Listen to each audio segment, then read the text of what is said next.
আমাদের প্রথমত আমাদের দেশের মানুষের একটা যে অভ্যাস রয়েছে বাড়তি লবণ খাওয়া, এই বাড়তি লবণ খাওয়ার অভ্যাসটা কমিয়ে দিতে হবে।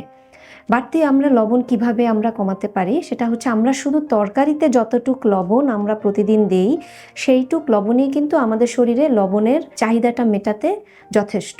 এই ক্ষেত্রে হচ্ছে ভাতের সাথে অথবা সালাদের সাথে অথবা লবণ ভেজে খেয়ে আপনি লবণের পরিমাণটা আপনি যেটা বাড়ান আপনার প্রতিদিনের জীবনযাত্রায়, সেইটাকে আপনাকে অবশ্যই পরিহার করতে হবে। এই বাড়তি লবণ খাওয়াটা যাবে না। এই বাড়তি লবণ খাওয়া একজন সাধারণ যিনি আছেন, যার আগে থেকে উচ্চ রক্তচাপ নেই, তার জন্য করলে এই রক্তচাপ হওয়ার প্রবণতাটা অনেক কমে যায়। এছাড়াও হচ্ছে যাদের উচ্চ রক্তচাপ আছে তাদের তো এই বাড়তি লবণ খাওয়া একেবারেই আমরা নিষেধ করে দিই। এছাড়াও হচ্ছে আপনার অন্যান্য খাদ্যাভ্যাসের ব্যাপারে আপনি অবশ্যই সচেতন হবেন। সবুজ শাকসবজি সেগুলো বেশি পরিমাণ খাবেন এবং হচ্ছে যে ফাস্ট ফুড বা যেগুলো হচ্ছে অতিরিক্ত চর্বি জাতীয় খাবার এগুলো আপনি কমিয়ে দিবেন।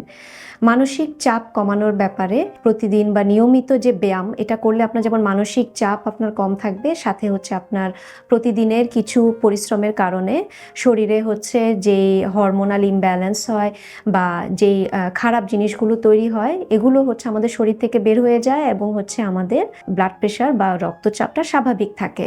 আমাদের প্রতিদিনের অবশ্যই আমরা বলে থাকি যে প্রতিদিন 30 থেকে 40 মিনিট আপনি মাঝারি ধরনের আপনি ব্যায়াম করবেন, অথবা আপনি সপ্তাহে 75 মিনিট থেকে 100 মিনিট ভারী ধরনের কোনো ব্যায়াম করবেন। এটাতে আপনার রক্তচাপের বেশি হওয়ার প্রবণতাটা কমে যাবে।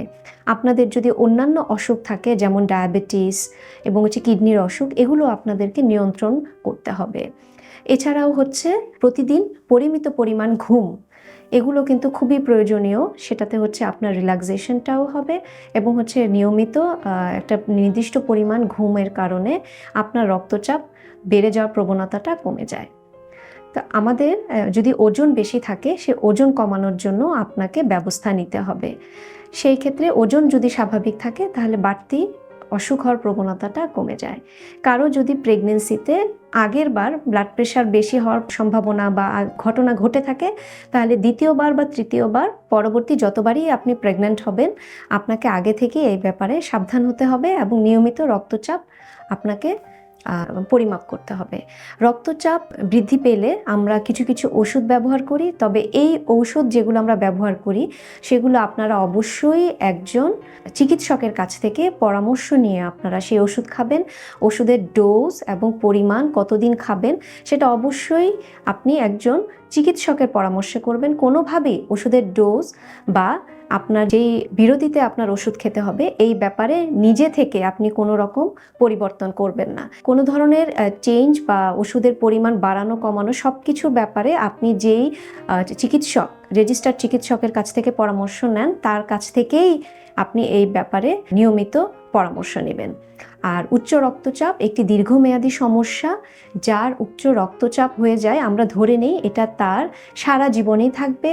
তো এই উচ্চ রক্তচাপটা আপনি নিয়মিত যত্ন নেওয়ার মাধ্যমে, আপনার নিজের শারীরিক যত্ন নেওয়ার মাধ্যমে এবং চিকিৎসকের কাছে নিয়মিত যাওয়ার মাধ্যমে, তার পরামর্শ মেনে চলার মাধ্যমে আপনি একে নিয়ন্ত্রণে রাখতে পারবেন। এবং একে যদি আপনি নিয়ন্ত্রণে রাখতে পারেন তাহলে এর পরবর্তী যে জটিলতাগুলো যেমন heart attack, heart failure, kidney failure, চোখের সমস্যা, ব্রেনের স্ট্রোক, এই ধরনের সমস্যাগুলো হওয়ার সম্ভাবনাকেও আপনি কমিয়ে ফেলতে পারবেন।